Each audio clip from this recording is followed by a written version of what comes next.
Hi hello and welcome back to my channel movie score. ఇప్పుడే జగపతి బాబు గారు and లయ గారు act చేసిన వదలా మూవీని చూశాను. రీసెంట్గానే ప్రైమ్ వీడియోలో స్ట్రీమింగ్ అవుతుంది. ఇంకా రివ్యూ గురించి చెప్పాలంటే టైటిల్ చూసినప్పుడే అర్థం చేసుకోవాలి, రాడ్ దింపకుండా వదలా అని. కానీ అదే ఆలోచించకుండా నేను డైరెక్ట్గా వెళ్ళి సినిమాని చూశాను. I did a mistake. అసలు ఫస్ట్ ఆఫ్ ఆల్ ఇది సినిమానా లేకపోతే సీరియలా, ఒక క్లారిటీ ఇవ్వండి ఎవరైనా.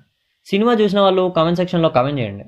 అసలు ఆ లైటింగ్ ఏంటి, ఆ సైడ్ క్యారెక్టర్స్ యాక్టింగ్ ఏంటి, ఆ స్టోరీ ఏంటి, ఆ స్క్రీన్ ప్లే ఏంటి, సినిమాతో సంపేయడం తెలుసా? అది ఇదే.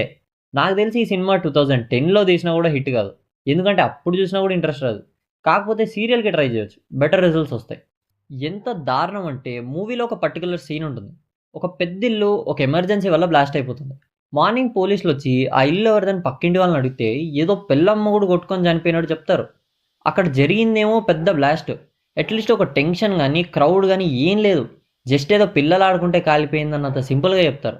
అసలు స్టోరీ ఏంటంటే, యోగి అనే ఒక డాక్టర్ ఉంటాడు అండ్ అముద అనే ఒక పేషెంట్ ఉంటుంది. ఈ అముదకి స్క్రూలూజ్ అయ్యి యోగియే కావాలని మొత్తం ఫ్యామిలీని అంతా టార్చర్ పెడుతుంది. సో అలా టార్చర్లో ఎంత ఎక్స్టెంట్కి వెళ్ళింది అండ్ అసలు యోగి అంటే ఎందుకంత పిచ్చి అనేది తెలుసుకోవడానికి ఈ మూవీ చూడాలి. మీరు అసలు బుర్రలు బద్దలైపోయేలా ఆలోచించాల్సిన ట్విస్ట్లే ఉండవు.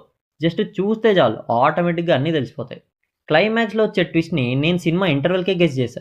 అసలు నేను ఇంటెలిజెంట్ అయిపోతున్నానా? లేకపోతే స్టోరీలే ఇంత వీక్‌గా రాస్తున్నారా అర్థం కావట్లేదు.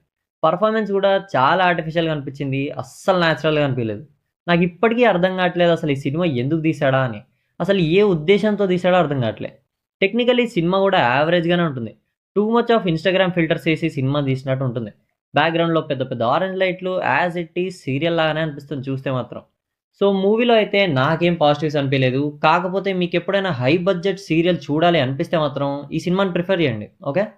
నెగెటివ్స్ విషయానికొచ్చేస్తే స్టోరీ అండ్ స్క్రీన్ ప్లే ఔట్‌డేటెడ్‌గా ఉంది. అండ్ చాలా ప్రెడిక్టబుల్ సీన్స్ ఉంటాయి. అండ్ టెక్నికల్లీ సినిమా కూడా యావరేజ్‌గానే ఉంటుంది. ఇంకా చాలా ఉన్నాయి. కాకపోతే వీడియో లెంత్ వేరిపోతుందని చెప్పట్లే.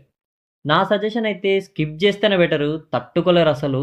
లేదు మేము చూసి తట్టుకోగలుగుతాం అనుకుంటే watch at your own risk. ఒకవేళ వీడియో నచ్చితే లైక్ చేసి ఛానల్‌ని సబ్స్క్రైబ్ చేసుకోండి. వీలైతే షేర్ చేయండి. మహా అయితే 3 షేర్ చేస్తారు. See you soon.